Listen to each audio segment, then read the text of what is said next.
just got the countdown. 5, 4, 3, 2, 1. The start of this video started. Well, the beginning of this conversation that led to the beginning of this video on this day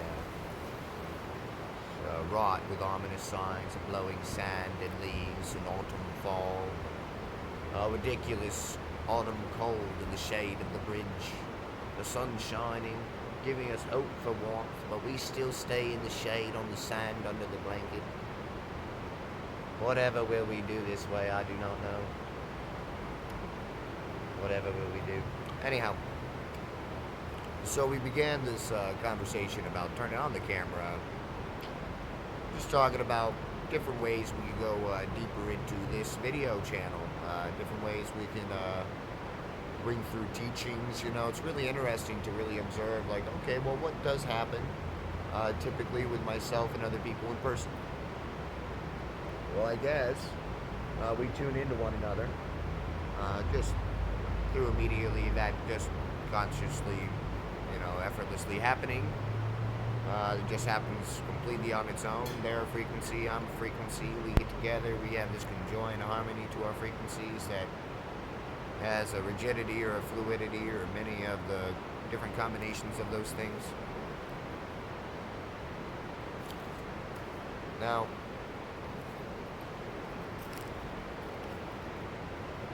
love you. Have fun. Hope you go to the bathroom well. And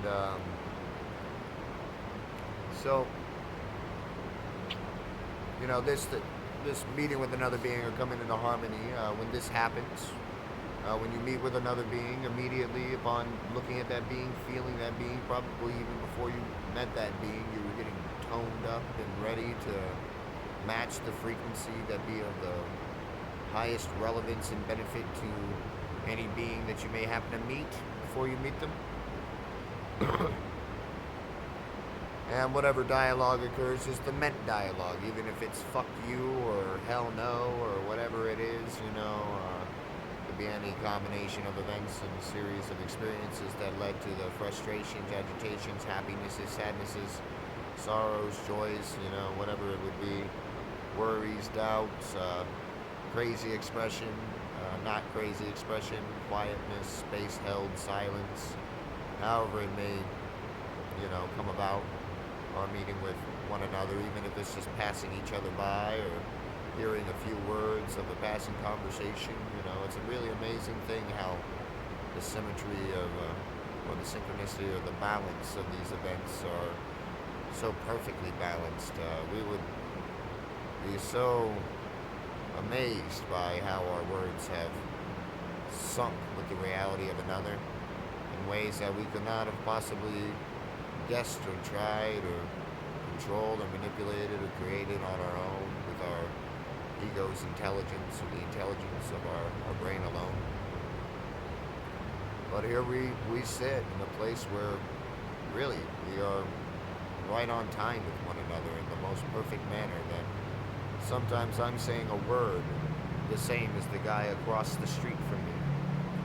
And people would say, well, that's, a good, nice coincidence. And some would say, that's a wonderful synchronicity. And for me, it's a utter perfection.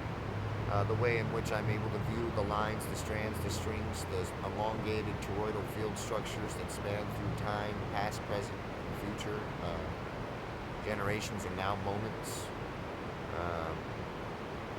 These amazing lines, strands, and frequencies, coding, rainbow light exuding out of the pores, every pore of every being, connecting in all realms of the dimension to everything entirely, like whiskers, strands, strings. But the strings and wavelength in which I wish to speak about is on a layer that would be more like smoke, but also more like magnetism smoke in a certain sense. And these strands are like waveforms, wave fashions, really to think of them flowing like the waves of the ocean, or the different layering of those atomic structure strands that ride the fluidity there within the ocean. Those wavelengths and lines that bounce together in ripple patterns or forms are a lot like the strands in which I'm talking about, and they're moving, shifting, changing, forming, and unforming with the moment. And so they could be quite quickly passing, or they could be staying for a longer duration. It really just depends on the tide. It depends on the current. It depends on all the waves happening around us. Sometimes it creates an amazing vortex in whirlpool fashion, keeping energy in a certain place for longer before it moves away. And these whirlpool fashions are moving throughout the currents of the entire system. And this tiny little strand or wave that would say the same word as me or as another being and myself, us both say it simultaneously together, it could be formed in quite the interesting line coming from me to the other side of the street. So that line could actually be hooked to somebody way over there or over there. It just depends on the motion or the current of air moving through us at some time. That air having many energies reflecting with its motion, magnetic energies, other subtle energy bodies that we have yet to create terminology to describe its nature and label that would clearly distinguish it from something else, which is why words are nice.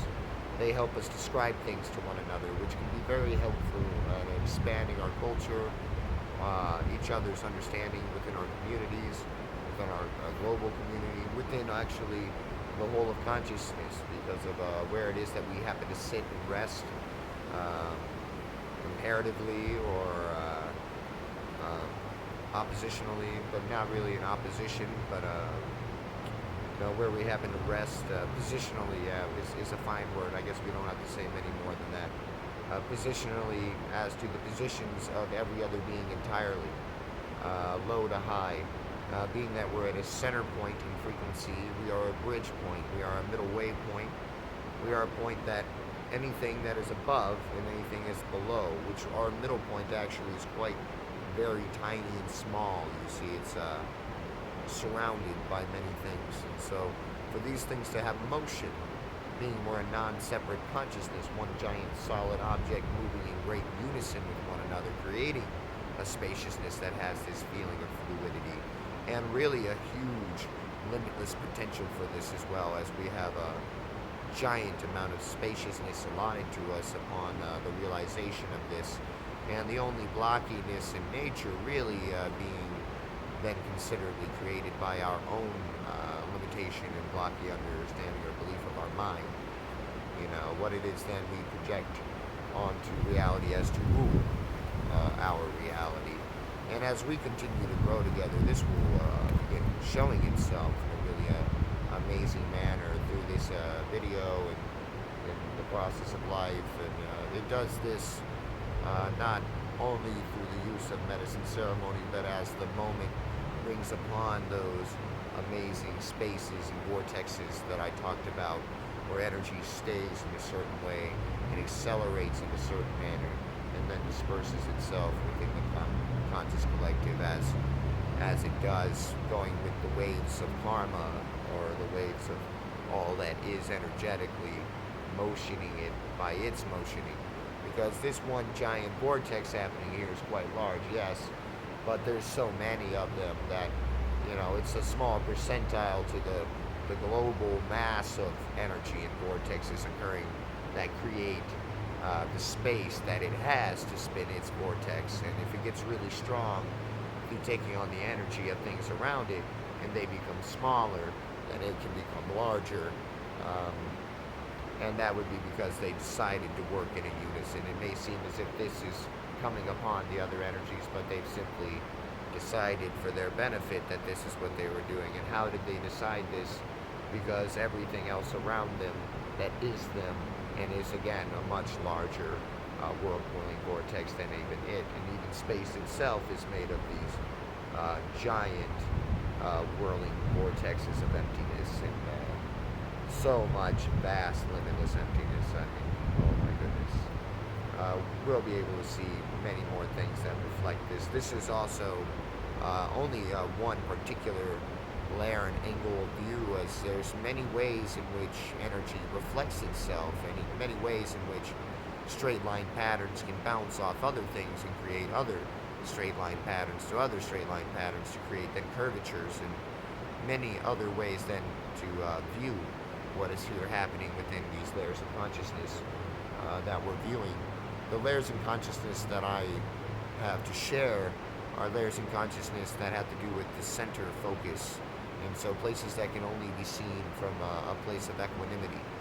And so I see it to be of great value showing this focus, as there's many ways in which we can become delusionary, or we can look deeply into much more complicated layers and focuses within consciousness that hold millions of items of detail, and then become much more unclear as to how to decode or interpret here in a linear human understanding. And so not a lot is really able to come from these amazing, phenomenal, pure glimpses of consciousness and really amazingly accurate views of perfection, but with more simple structurings and understanding how these things are coming to form, we can really then be able to interpret what it is that is actually happening, and not just the surface reality understanding, the ego understanding of, oh, you know, Billy, Jack, and Judy went here and did this.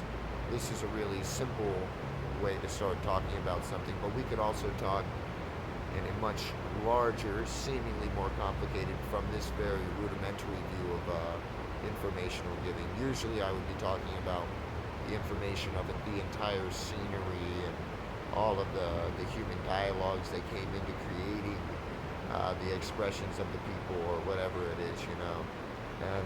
And these are all still extremely simple, but you see, as I'm starting to go into this larger template and fashion, it seems like it holds for itself a lot of information. As when you can see where something began, you can now see much more fervently where it is now and how it's become that way, and have a greater understanding and innocence of its nature. And so that's where we come to understanding the root of all karma, really coming into the ripple or the wave that began all waves, as we've said in the previous videos, things that start this, the cycle that began all cycles, the motion that began all motions. To understand this very beginning drop into the ripple pattern of the sea of consciousness, you know, we can really start to understand why everything is quite the way that it is. And as we've talked about these giant vortexes that have larger energy potential than the other vortexes that are being moved by them, and that how every seeming vortex that we may find has an endless amount of vortexes surrounding it, thus creating a larger percentile energy than even some of the most strong singular vortexes.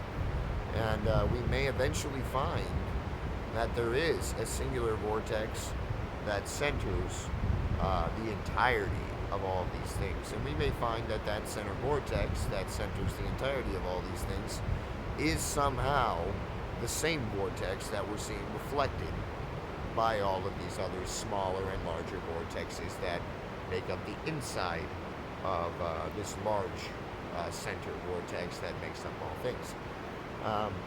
Now that would be very interesting and strange. We will see eventually how form is emptiness and emptiness is form. That it is through the compilation of so much emptiness upon itself over and over and over again, the same emptiness too, over and over and over again, compiling itself over and over and over again in different ways, forms, and fashions, that create the illusion of form, or really what is form. And so even though I say the illusion of form, being that form isn't exactly true, as it's a compilation of, you know, tons of layers upon layers of emptiness over and over again, the same image over and over and over and over again. It still is form, though. I mean, that is what form is. It is a compilation of layers of emptiness. And so form is emptiness, and in that way, that emptiness that makes up the form is then also form, because form is really simply, again, the compilation of emptiness. And so emptiness is form, and form is emptiness. When I was given this teaching, I was brought into a place that understood energy from the way of embodying energy to a very small and subtle degree. I was brought into a very cold place, and I had set the intention just to be happy. Now, this was a giant relaxing of focus for somebody as hypersensitive as myself. I was very focused on going towards a certain goal, and at this time I thought it to be very necessary. So to come to this intention was a giant relaxing of a very huge clenching I was having on wishing to go a certain place. And so the entire thing was a huge bringing into subtlety within my frequency. And it was able to do this through breaking me from different focuses. And so I have been drugged from the dirt in a really hard manner. And at this time, meeting these new individuals and being with a friend of mine in this place that was within the house, I kind of really just did want to just have fun and relax. I was not really looking for too much seriousness, you know, and so I just set the intention to be happy, you know, and that was really sweet. Now it turns out what actually brings me to happiness within all of consciousness is wisdom. I really feel quite peaceful and quite graced with spaciousness and happiness, joyousness, upon receiving, knowing, and understanding that was previously unavailable to me, previously unknown to me, or even unimaginable, or even impossible for me to even wish to go in the direction of, as I so not know so much of it. You know, there's no way for me to look in the direction. And so when I am looking in direction, there's a lot of directions that I may be missing. So consciousness has found ways, has had to find ways to cause me to relax from a certain angle of focus to bring me to another angle of focus, which was perhaps for my higher benefit than the one being focused upon previous. And it does this in so many different ways, it's amazing, like sending dogs or women or any kind of amazing, beautiful affirmation, nature sign to break me from any fixation or line that even does feel completely beautiful and on time, as everything is, no matter what it is. And I will always perceive this from this moment. So it's up to me to, from this moment, being able to perceive everything to be perfection. So no matter what, I'm always going to see that, no matter if it's bad or good or happy or sad.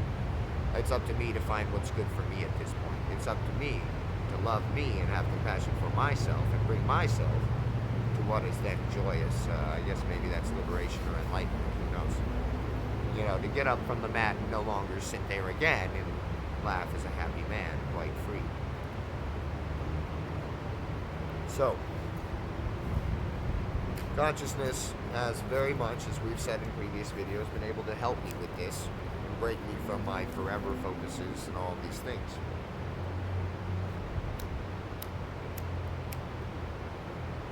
Why do I have this light? I got the thing off of it. Oh, I stole it from you, that's why. Because I'm a terrible thief. Anyways. So, this broke me from a focus, but that was wonderful because it brought me to a level of subtlety that was away from that other previous line of information coming from me that brought me back to the expression about subtlety. Oh, amazing. And it wasn't simply about subtlety, it was about where I was brought in subtlety during this ceremony that I had set the intention for happiness. See, I had no idea where we were going there. And then all of a sudden, by speaking alone, consciousness brought us right back to that line. And I'm so happy it said ceremony and the intention for happiness, because otherwise I was kind of shot in the dark there. I was in a really vulnerable place, like, shoot, am I going to look like a big dummy, a big idiot here? But as it turned out, I breathed outwards and allowed sound to come with it, and I trusted very vulnerably. I know it doesn't seem like a very brave act to you maybe right now being the viewer, from whatever point of perspective you may be in, but maybe another point of perspective you can see, like, wow, how courageous. Maybe another point of perspective you can see, holy crap, he almost missed that curvature, but he followed through with it like that. But then the next one proceeded. My foot's going numb. I'm going to move it.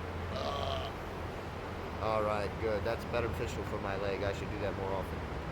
Now, this setting of intention to be happy was an utter relaxation from this hard disciplinary focus of going towards a certain thing in a certain way, and also to think that I had to be a certain way as well, that I could actually set an intention to be happy, and that all of consciousness would completely destroy me, delete me, and judge me horribly for it. You know, I had amazing amounts of experiences beforehand that it caused me to be fatigued in such a way that would need such a state of relaxation. Also to think that I would maybe be graced with it, that everything loves me in such a way that it'd be okay, that I could have fun with my friends that day.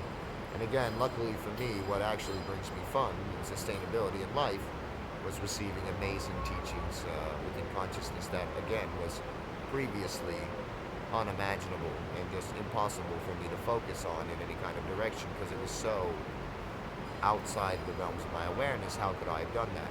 And so for looking in a certain way, in a certain focus, this was not going to bring me to the angles of view necessary to bring me into this higher point of awareness. And so consciousness, knowing this, he has been using all kinds of ways to break me from focuses. And that's kind of the point of ego death as well.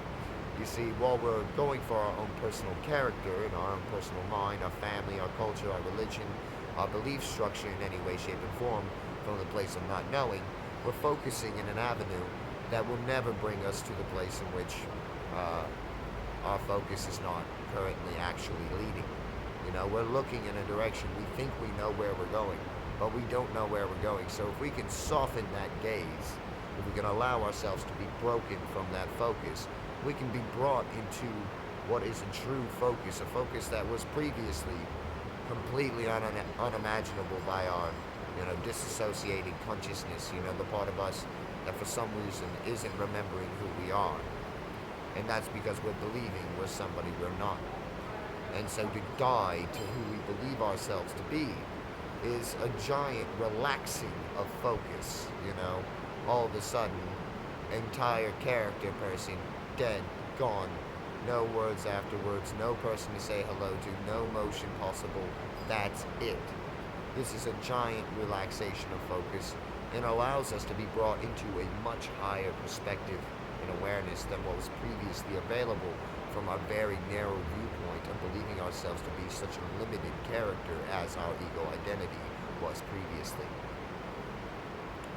And so for me, in the moment, in the intention of this ceremony, was a giant relaxing to break away from the focus of wishing to go to higher awareness from a certain avenue and direction, directional channel, so that I could be brought into the angle of focus necessary. And this was very difficult, so I had to do a big sequence of events for this, and that's what we're going into. So first was the setting of intention to be happy, huge relaxing. The next thing that happened was the coming up of the medicine. Now this was huge, all of a sudden it came up much more powerfully than I could